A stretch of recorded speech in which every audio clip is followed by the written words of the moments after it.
that's what we're doing. So this used to be the extra credit assignment before I switched to the optional comprehensive and examining on the same day. I used to do one exam on Monday and then the comprehensive on Wednesday. But we're doing it all on the same day here. So we have our acidic chyme.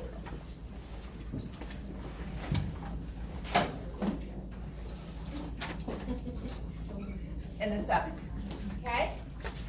And so if we smell food, is that going to have an excitatory or an inhibitory effect on the vagus nerve's innervation to the stomach? Is that going to be excitatory or inhibitory? Excitatory, all right? So we will draw a line from this to here and put a positive sign, okay? So that means that, actually, let me change the colors here.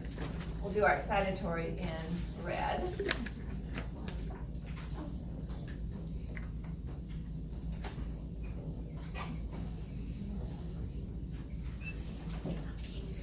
So that's going to be excitatory, meaning that we're going to increase peristalsis and churning of the 3 layers of muscle in the stomach, and we're going to increase secretion of enzymes, and actually even increase the secretion of gastrin, okay? So then the acidic chyme moves, and the opposite would be sympathetic nervous system. So if we stretch the stomach, those stretch receptors are activated in the stomach.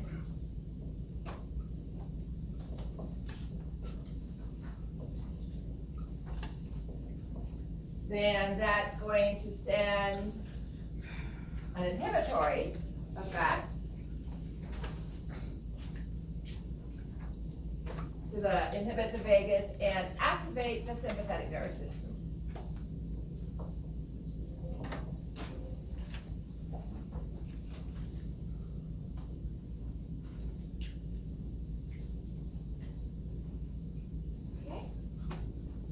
Now we've turned the acidic chyme, again that's what we call the food after it's been mixed with the gastric lipases and pepsin and churned for some time in the stomach.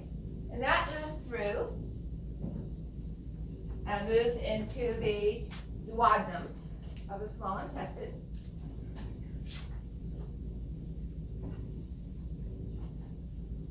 And we had 3 hormones that were released from the endocrine cells of the small intestine. And they were in any order. Gastrin is, let's stick with gastrin first. So vagus nerve is going to cause gastrin to be released.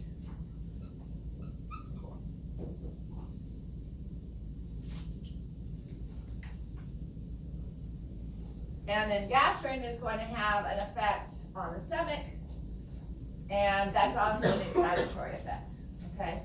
The vagus nerve itself increases peristalsis and secretion of enzymes and hormones by the stomach, and gastrin, a hormone, does the same thing as vagus, all right? All right, so then what's the gastro something in the small intestine?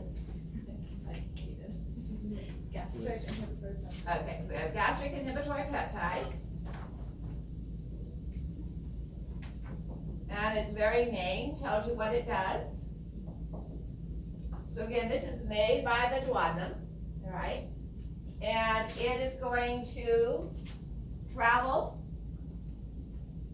to the stomach, bind to receptors there, because it's a hormone, and it is going to be inhibitory, okay?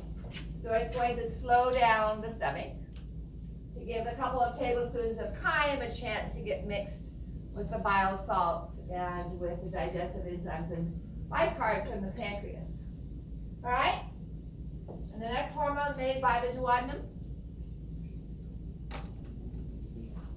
CCK, we have cholecystokinin. And if you recall, this has 3 effects on different organs.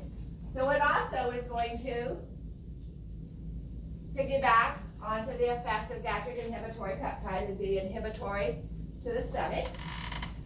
And then it is going to go to the pancreas. It is an excitatory or inhibitory at the pancreas. Excitatory. And it's excitatory for the release of digestive enzymes, such as trypsin, amylase, and lipase. Chymotrypsin in there. All right, and then what's the third organ that it goes to? The gallbladder. So it is going to go to the gallbladder.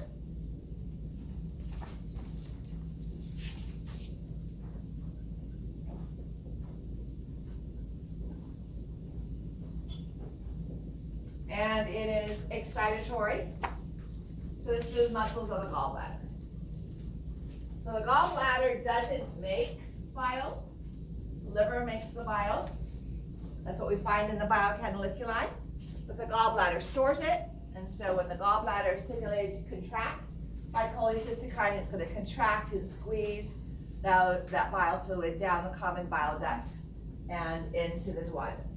Okay? All right, our third hormone from the small intestine starts with an S, secretin, or secretin, I don't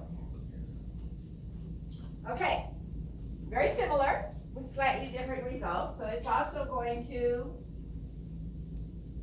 go to the stomach and be inhibitory. Okay. It's also going to go to the pancreas and be excitatory. But this time, instead of for digestive enzymes, it's excitatory for bicarbonate ions. Okay. And then its third effect is also have to do with bile, but not in the release of bile. It's going to go to the liver and actually cause the hepatocytes to make more bile.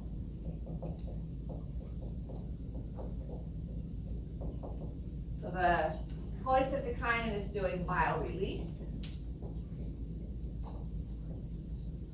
and secretin is doing biosynthesis.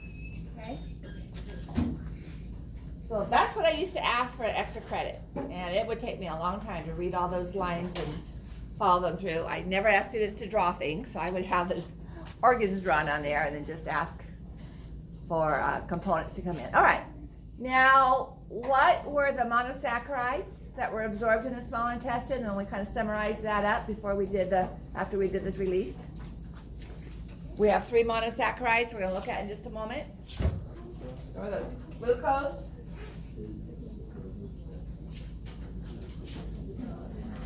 we have glucose, not sucrose, but sucrose is made of glucose and fructose.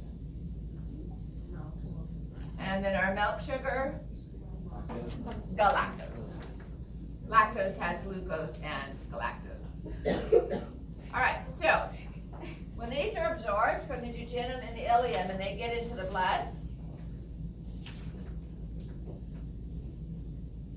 they are going to trigger the release of hormones from the pancreas. All right, so we're going to talk about those hormones after we finish the intestines, but I want to put it up here. So the pancreas now is going to make insulin, and it's going to make glucagon. Okay? So when these levels are high,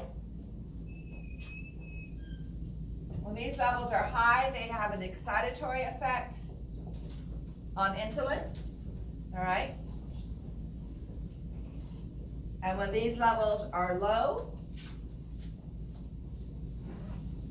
it has an excitatory effect on glucagon.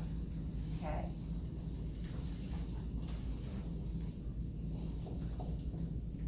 So, high and low.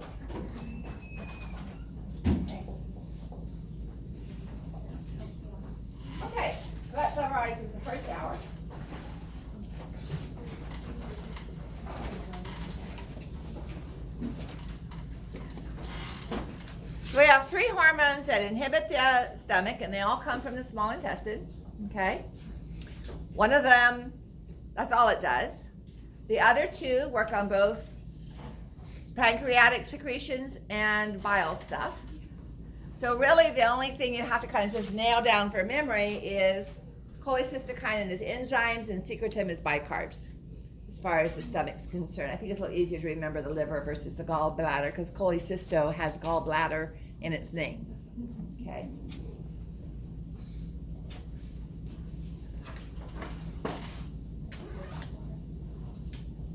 All right, so now we're ready to look at what happens across the plasma membrane of the microvilli of the small intestine.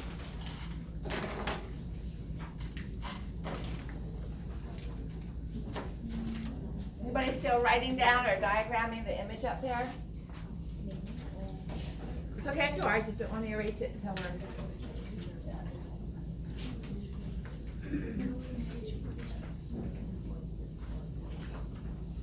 we're okay? May I erase?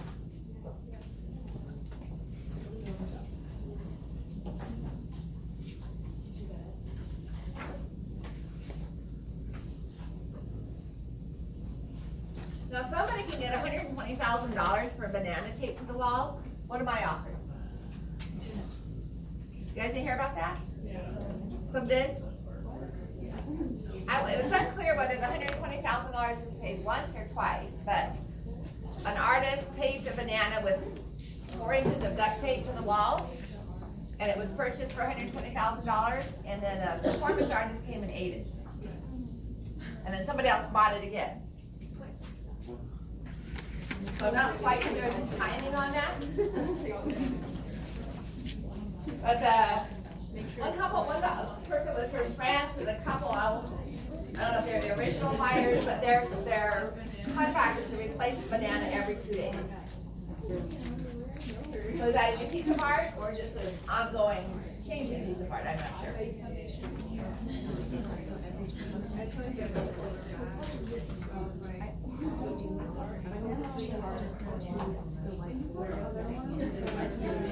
All right, so as you can see in the upper image, we're looking at one simple columnar cell. Its microvilli aren't actually shown in the diagram, but this would be the apical membrane of the cell, the basal membrane of the cell, and this represents the lamina propria of the villi. All right, so if I go get a villus model again.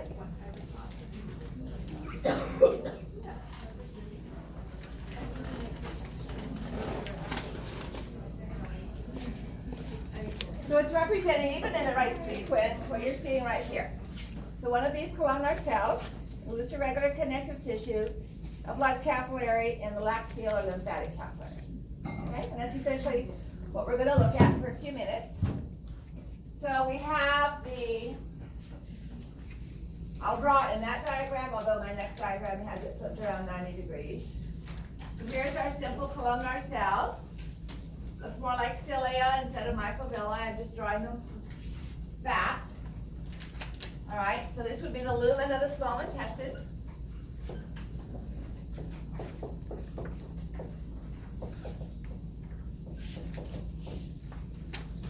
Microvilli, tight junctions and desmosomes will be holding all the epithelial cells together to ensure that the product of digestion had to go across the plasma membrane. And then we have our basement membrane, which I'm not going to pay any more attention to than this, going up and around. And we have more cuboidal cells here. All right, so this is the lamina propria, or the loose irregular connective tissue of a single villus. Okay? And we have the simple squamous epithelium of our blood capillary.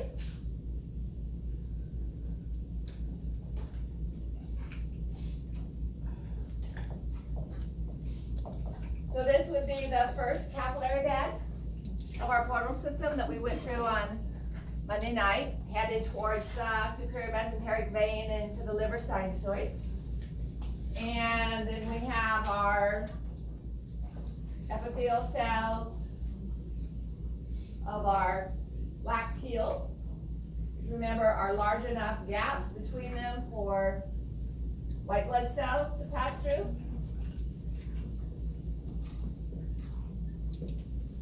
Okay? So kind of adding a little bit to what you actually see here. Okay? So this is this cell tilted this way. Okay, so here are the microvilli. We have the microvilli over there. Now, at the basal membrane, the bottom of the cell, we have a sodium-potassium pump.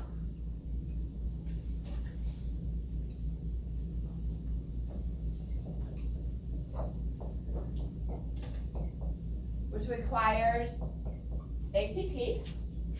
So which way is sodium going to be moving? Out of the cell or into the cell? Out of the cell, because sodium's in its higher concentration outside the cell, but we're pumping it against its gradient. So we're pumping it from a low concentration to a high concentration. So we're pumping sodium out using ATP to do that. And we're moving potassium back in, since this is a antiport. And then the potassium just leaks out because it's going down its concentration gradient. That would be a leak channel. Okay? So what does that do to the amount of sodium inside our cell? That lowers that, which increases the gradient between the sodium inside the cell and the sodium outside the cell in the lumen of the small intestine. All right, so here we have a symport. And sodium is going to move from high to low into the cell because we've increased the gradient by moving it out of the cell, right? And it's going to drag with it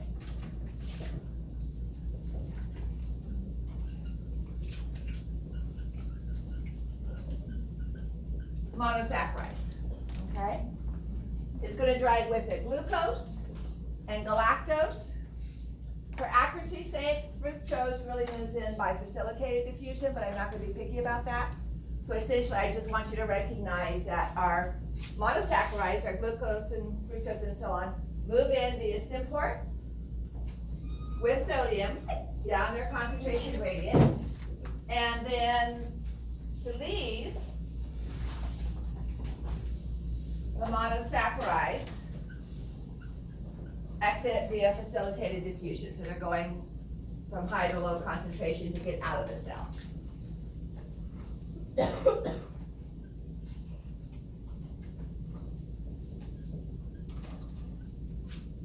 I'm too close to this to see what I'm spelling.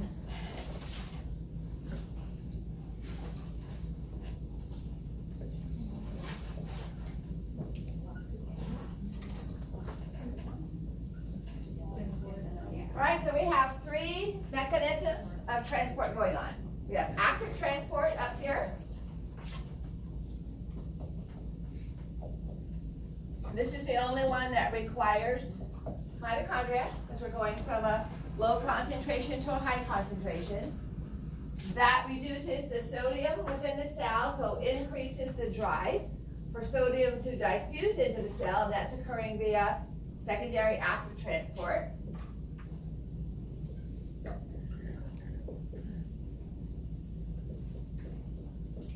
All right, and then the sodium is going to continue to get pumped out, and the sugars, the glucose and lactose and fructose are going to move out via facilitated diffusion.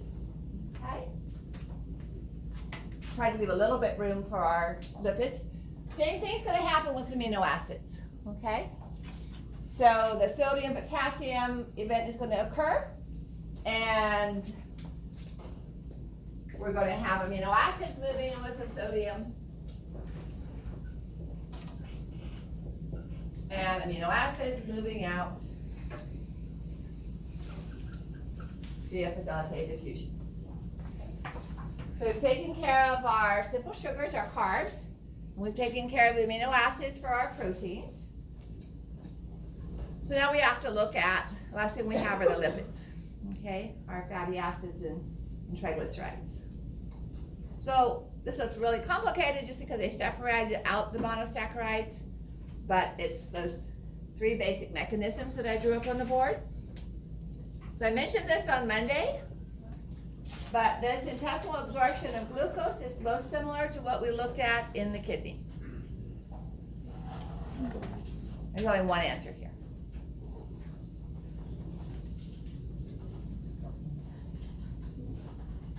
So where in the kidney did we move glucose and amino acids out? Because it is abnormal to find any glucose in the filtrate, not in the filtrate, any glucose in the urine. So it is small enough to get filtered, but we reabsorb it completely as it moves through the nephron. And where is it reabsorbed? Completely, unless you have diabetes and you have too much glucose. Okay? Completely reabsorbed. That will be reabsorbed, yes. So if your glucose and amino acid levels are normal, 100% of them will be reabsorbed in one of those regions. Okay? By the same mechanism that I went through with you on the board. Definitely not A, C, or E. It's definitely not A, C, or E. Yeah.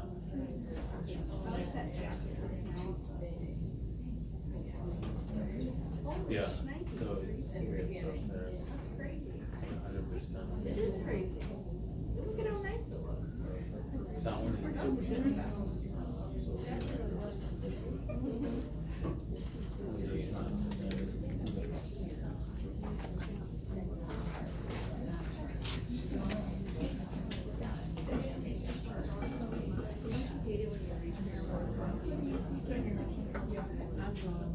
You knew this 10 days ago, I hope. So I have the written, the fill-out answers graded on the exams, the lecture exams. So I should have those posted tomorrow. I just need to combine them with the scheduling scores. Okay.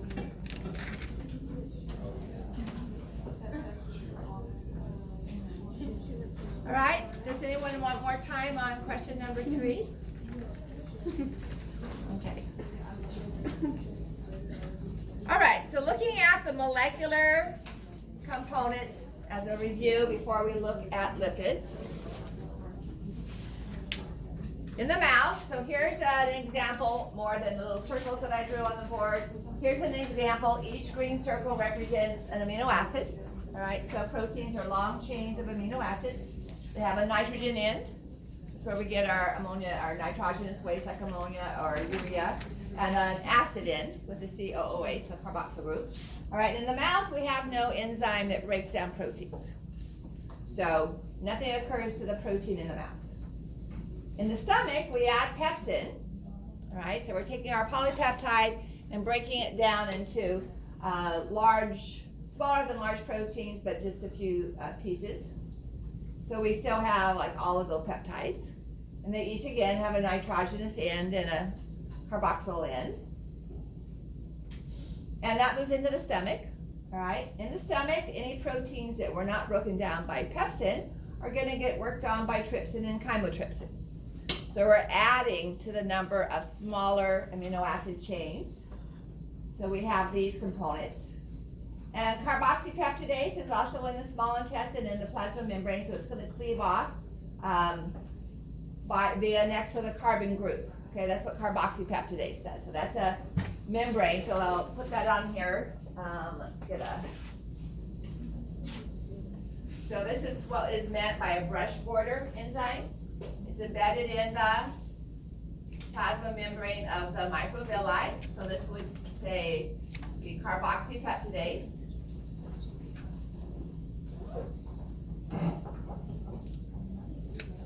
And so this is occurring right next to where the amino acids are going to be entering via secondary active transport. Okay? So this digestion is not taking place in the middle of the intestine, it's taking place right next to the, by middle, I mean the middle of the lumen, it's taking place right next to the plasma membrane of the cell. So as soon as carboxypeptidase works, it takes off, removes a single amino acid. And aminopeptidase does the same thing, but at the nitrogen end. Okay? So that's another enzyme that's bound to the plasma membrane of the microvilli.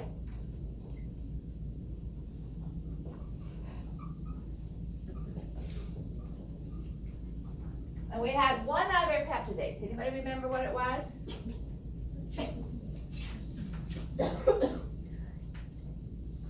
So now we have, once we knock off a few of these, we end up with a 2 amino acid group. One end is carbon and the other end is nitrogen. So dipeptidase comes in and splits our double amino acids. Okay?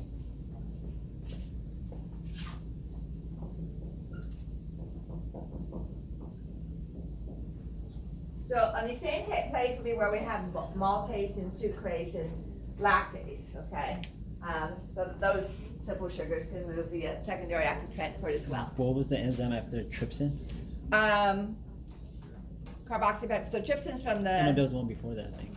Oh, yeah. pepsin. I know, Cairo. Oh, chymotrypsin.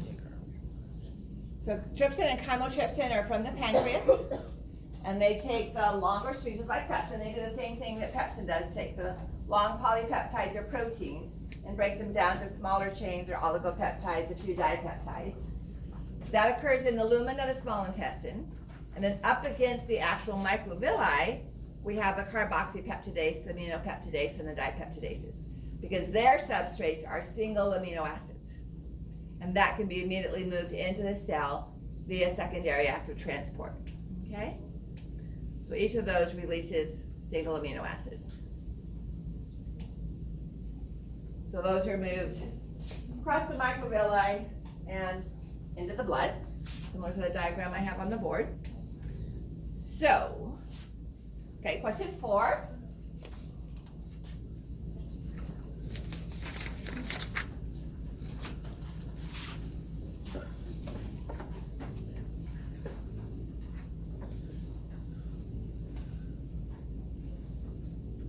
There are three correct answers. So not three correct, 3 statements that are accurate, so one answer that is not. So I'm asking for the one letter of the answer that is not correct. So you can put in one letter for an incorrect statement.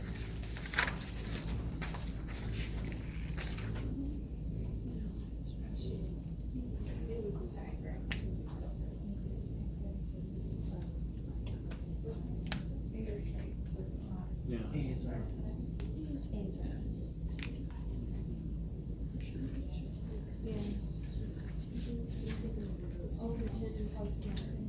So we went over this Monday night, and then I drew it out for you first thing in class after the first 2 quiz questions.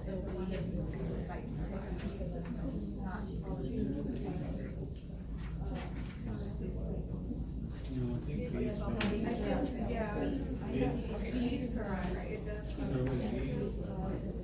I think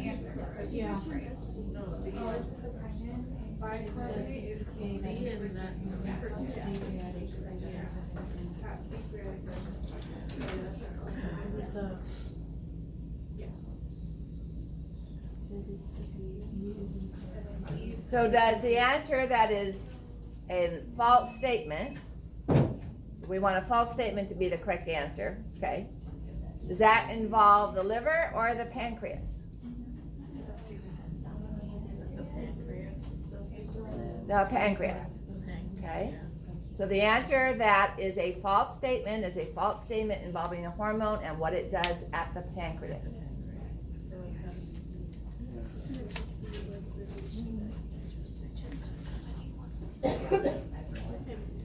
We should help because there's only one answer up there that has anything to do with the pancreas. Didn't intend to be that much of a gift giver.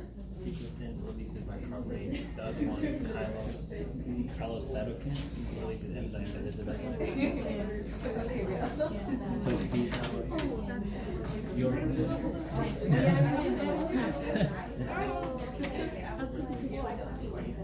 Enjoy every moment. This is the last Scantron little quiz you get to fill out. Does anybody want more time on number 4? You good with that? Okay.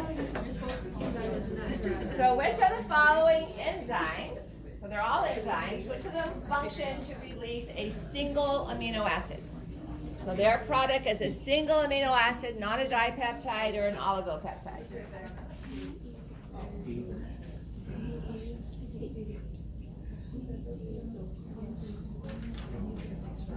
If you want to look, the answers are on the board on the picture. It always helps to figure out first and then confirm.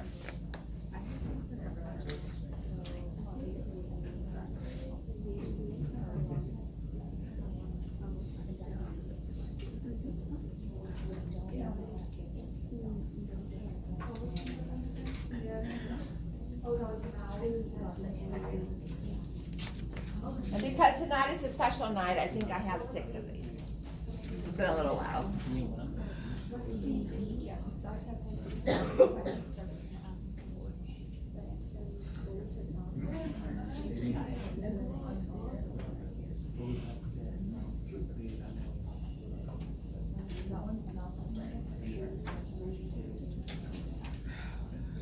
Okay?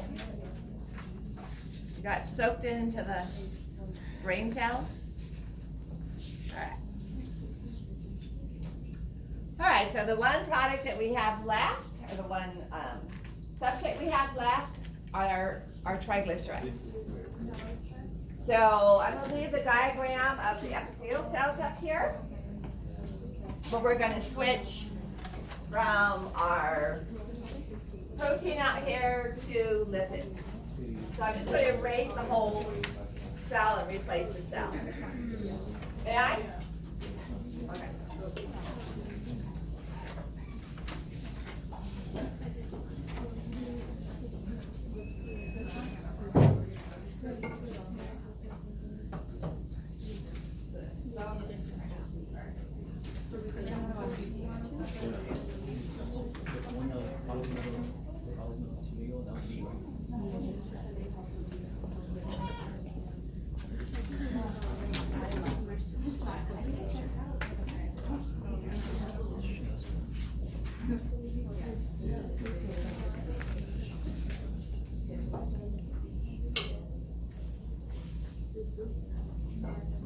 Okay, so this is still the lumen of the small intestine. And we have our droplets of oil or lipids out there. And our enzyme, lipase. All right? So what organ is going to have made this particular lipase? It's made by the salivary glands that work in the mouth, a little bit in the stomach. It's made by the stomach, gastric lipase, all right? But primarily, the lipase that we have in the small intestine comes from the pancreas. Excellent. So those are not enzymes that are made by the small intestine, all right? So our lipase is pancreatic lipase, and that's the source of the enzyme we're using in our wet lab today, okay? So now we have droplets of oil, or fat, because of the mechanical churning of the stomach, all right? And emulsification occurs. Emulsification is the suspension of these lipid droplets, all right? To maintain the increased surface area that we have when we have multiple lipid droplets rather than one large one. And so here's where the bile salts come in that have entered in via the common bile duct and the ampulla. And they have, kind of like a lipid membrane, they have a nonpolar area which interacts with the lipid and a polar area that interacts with the water. And that repels other bile salts on other lipid droplets, okay? So these emulsified lipids, each of these is known as a micelle, mabel, whatever. So this is not digested yet, but it gives increased surface area for the lipase enzyme to do so. So as the lipase enzyme works on that, it's going to create monoglycerol. I don't know if you recall what monoglycerol looks like, but it's the 3 carbons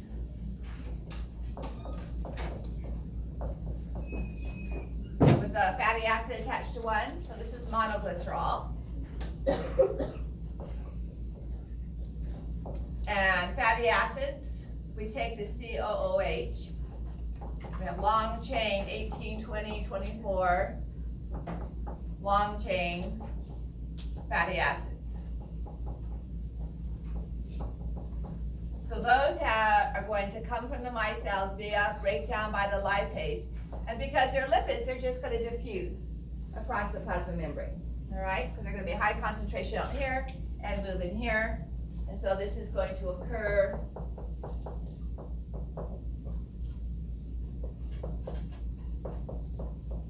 via simple diffusion. Okay? So monoglycerol and fatty acids are the products of this reaction, and they move into the cell. However, they need to be transported out of the cell, and even within the cell, the cytoplasm is a water base. Our extracellular fluid outside the cell is water. Our plasma is water. And so to get this to be easily transported, we have to put a polar coat around it, all right, which is our proteins. So the lipids pass through smooth endoplasmic reticulum to get reconverted into triglycerides, and then into the Golgi, which is unusual. Normally it's ribo endoplasmic reticulum that sends to the Golgi. All right, but here it's going to go through smooth endoplasmic reticula, tubular endoplasmic reticulum,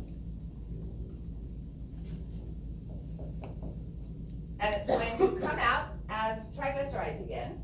So the process that we just did here and broke it down, we're going to redo it. And so what's going to come out are triglycerides.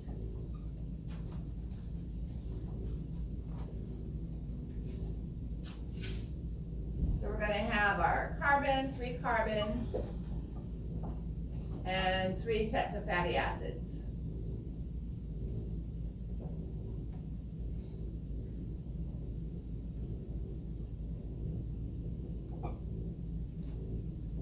The dots mean it goes on for a while, all right? So this is now our triglyceride. And it doesn't have any more chance of dissolving in the water as our monoglycerol. So now this is going to go through the Golgi.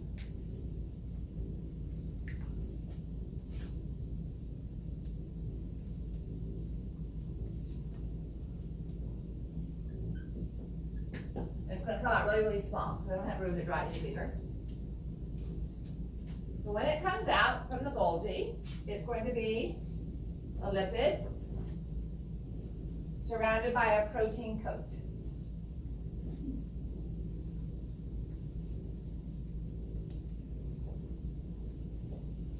And protein